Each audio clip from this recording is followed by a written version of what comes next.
Doctor Ambedkar அவர்கள் எந்த வகையில சனாதனத்தை வேறுத்தார் அப்படின்னு நம்ம பார்த்தோம்னா நம்ம பல விஷயங்களுக்குள்ள போக வேண்டியது இருக்குதுங்க. முதன்மையா பார்க்கும்போது இந்தியாவில் சாதிகள், இந்து மத புதிர்கள், சூத்திரர்கள் யார், தீண்டப்படாதவர்கள் யார் அப்படின்னு சொல்லி அவருடைய வாசிப்பின் மூலமாகவும் ஆராய்ச்சியின் மூலமாகவும் புத்தகங்களை எழுதி சனாதனம், இந்து மதம், ஏற்றத்தாழ்வு, பிற்போக்கு கருத்துக்கள், அதில் இருக்கிற பிரச்சனைகள் அப்படின்னு சொல்லி எல்லாத்தையுமே எக்ஸ்போஸ் பண்ணி விட்டுருந்தாரு. இதுல ஹைலைட்டா பார்க்கும்போது இந்தியாவில் சாதிகள் அப்படிங்கிறது அவருடைய ஆராய்ச்சி பேப்பருங்க. அதை வெளிநாட்டு பல்கலைக்கழகத்தில் சப்மிட் பண்ணியிருக்கிறாரு. மேலும் இந்து மத புதிர்கள் அப்படிங்கிற புத்தகத்துல ராமன் கிருஷ்ணன் பற்றிய புதிர் அப்படின்னு சொல்லி எழுதியும், எனது பார்வையில் ராமாயணம் மற்றும் மகாபாரதம் அப்படின்னு சொல்லி ஒரு புக்கை எழுதி இந்து மத இலக்கியங்கள் என்னென்ன சொல்லி இருக்குது, பகவத்கீதை என்னென்ன கருத்துக்களை முன் வச்சிருக்குது, வேதகால சூத்திரங்கள் என்ன சொல்லுது, புராணங்கள் என்ன சொல்லுது அப்படின்னு சொல்லி இது எல்லாத்த பத்தியும் எழுதி, இந்த புராணங்களை வச்சு தானே எங்க மக்களை ஏமாத்திட்டு இருந்தீங்க, இதுல என்ன சொல்லியிருக்குதுன்னு நான் எழுதுறேன் அப்படின்னு சொல்லி எல்லாத்தையுமே எழுதி எக்ஸ்போஸ் பண்ணியிருந்தாரு. இதுல முக்கியமான விஷயம் என்னன்னா, சமஸ்கிருத மொழியை கத்துக்கிட்டு இந்த புத்தகங்கள் எல்லாத்தையுமே மூல மொழியில படிச்சு ஆராய்ச்சி பண்ணி எழுதியிருந்தாருங்க.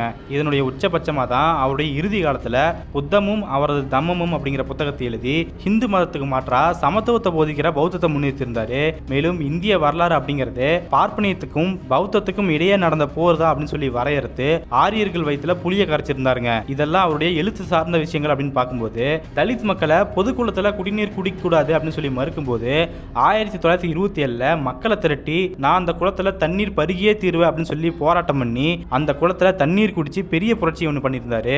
அந்த நிகழ்வு தான் இன்னைக்கு வரைக்குமே மகர்குளம் சத்தியாகிரகம் அப்படின்னு சொல்லி வரலாறு முழுக்கவே பேசப்பட்டு வருது. இதே போல பிற்படுத்தப்பட்ட மக்களுக்கும் தலித் மக்களுக்கும் கோயிலில் நுழையறதுக்கு அனுமதி மறுக்கப்பட்ட போது அதை எதிர்த்து 15,000 பேரை திரட்டி போராட்டம் பண்ணி காலாராம் கோயில்ல கோவில் நுழைவு போராட்டத்தை பண்ணியிருந்தாரு. அதே காலாராம் கோயில தான் இப்போ அண்மையில கூட மோடி போயிட்டு சுத்தம் பண்ணி வழிபட்டு வந்தாருங்க. மேலும் இந்த கல செயல்பாட்டோட நீட்சியாகத்தான் ஹிந்து மதத்துல இருந்தா நம்ம மக்கள் முன்னேறவே முடியாது அப்படின்னு சொல்லிட்டு இதுக்கு மாற்றான பௌத்த மதத்தை முன்மொழிகிற அப்படின்னு சொல்லி கிட்டத்தட்ட 14 லட்சம் மக்களை கூட்டி பௌத்தத்தை தழுவினாரு. இது சனாதனத்துக்கு எதிராகவும் ஹிந்துத்துவத்துக்கு எதிராகவும் மிகப்பெரிய பண்பாட்டு புரட்சியாவே பார்க்கப்பட்டது. மேலும் இதையெல்லாம் தாண்டி அரசியலமைப்பு சட்டத்தை எழுதக்கூடிய பொறுப்பு இவருக்கு வரும்போது அந்த அரசியலமைப்பு சட்டத்துல இந்தியாவையே மாற்றக்கூடிய பல முக்கியமான கருத்துக்களை முன் வச்சிருந்தாரு. சாதி அமைப்பு, தீண்டாமை, ஏற்றத்தாழ்வு, கோத்தரம், புராணம் அப்படின்னு சொல்லி இந்த இந்து மதம் எதையெல்லாம் வலியுறுத்துச்சோ அதையெல்லாம் அடிச்சு நொறுக்கி அந்த அரசியலமைப்பு சட்டத்தை எழுதியிருந்தாரு.